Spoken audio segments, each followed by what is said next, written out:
it's Jorge from TeamJVS giving you a quick exclusive on The Legend of Vox Machina EP7. This one's called Scanbo. If you haven't seen it, just to let you know, there's going to be spoiler filled. It's going to be impossible to do a non-spoiler review on this show. But if you watched my other 6 reviews, you can kind of tell that already. So if you've seen it, haven't seen it, the choice is yours. I've given you enough warning. So here we go.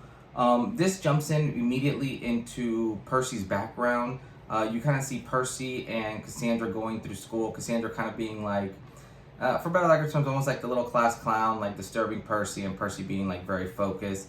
You find out that Mr. Anderson was kind of their teacher growing up.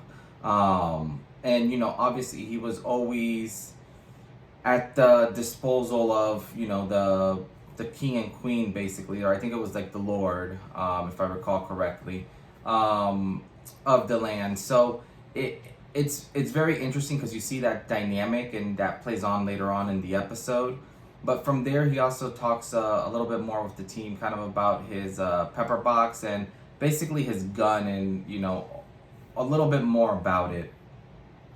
While he's doing all that, you see that Keyleth kind of walks over to the sun tree, because they're kind of buried into this, like, you know, kind of little getaway place. And she starts talking with it, which obviously this is that, like, ginormous tree in the middle of town that's completely been dead. And while she's looking at it, she sees that at the end of the day, there's kind of like this dark force, like, embedded into the roots. And she ends up burning the tree. Which obviously everyone's just kind of giving her like that WTF look, like, what are you doing? And that's kind of where this episode takes off. You see Scanlan, basically this is almost like his episode, like his time to shine.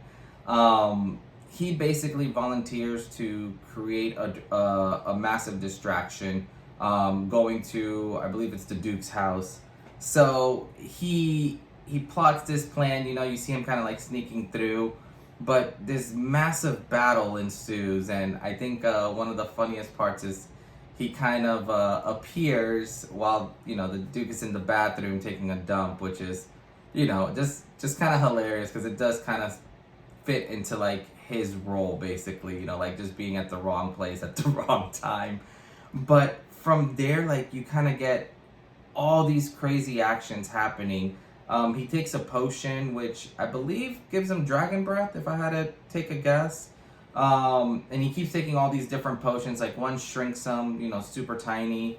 I believe the last one, was probably like a polymorph, where he kind of changes into that, like, rhinoceros looking thing. But, I mean, he is just getting, like, just housing this entire place, lights it all on fire. And then, you know, at the end, when it's just kind of like him and the Duke, you know, I believe it's like his mage hand just kind of saves the day, which is super, super cool. But throughout all that happening, you know, like, the team is like, holy crap, like, he actually did it. He actually caused like this massive distraction. So they go and see if they can save Cassandra. And throughout all this, you can kind of tell, like, Percy's like just in a different mindset. So he's running, and you know, they're going through this place. He finds Anderson, and he's just like hell-bent on killing this guy.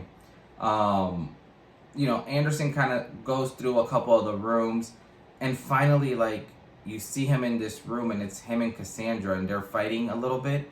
And Cassandra, once she sees Percy, like, just puts her guard down, and he just grabs her. And at that point, I believe he ends the episode by saying, like, I've been waiting a long time to do this, and just cuts her neck off, like, just slices her neck.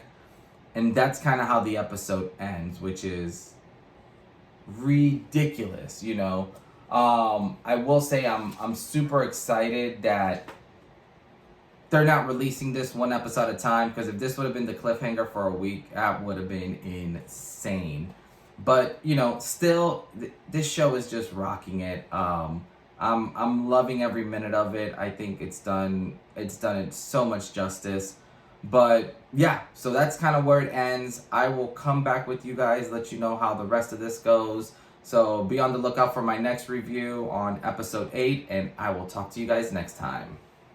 Peace.